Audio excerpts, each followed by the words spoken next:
की त्या काळातले शिक्षण मंत्री आणि त्या काळातले मुख्यमंत्री आपल्या कोल्हापुरातल्या शाहू सभागृहामध्ये राज्यस्तरीय शिक्षक पुरस्कार वितरण सोहळ्यासाठी येणार होते आणि त्यांनी तिथून इथल्या शिक्षणाधिकाऱ्यांना फोन केला आणि असं बबलू वडर नावाचा कोणीतरी कवी आहे, त्यानं ही व्हायरस नावाची कविता लिहिलेली आहे आणि त्याला ताबडतोब घेऊन तुम्ही त्या सभागृहामध्ये यायचा.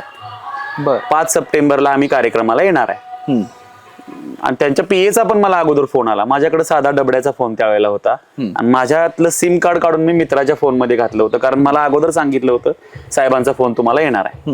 मग मी घाबरलो, कारण शेवटी आपण प्रशासनाची माणसं आहे आणि काय एवढ्या वरून खाली फोन यायचं कारण काय, आपण काय चूक केली, बरोबर कविता वाचली ही चूक केली का काय, त्यावेळेला असं वाटायची पाळी आली. त्यांचा फोन आला, त्यांनी बोलवलं, गेलो आणि कोणत्याही पुरस्काराचा मानकरी नसताना पुरस्काराच्या मानकऱ्यांनाच फक्त शाही जेवणामध्ये बसवतात ते सीएम आणि त्या शिक्षण मंत्र्यांबरोबर. या कवितेमुळे मला त्या शिक्षण मंत्र्यांबरोबर आणि त्या सगळ्या लोकांबरोबर शाही जेवणामध्ये बसता आलं.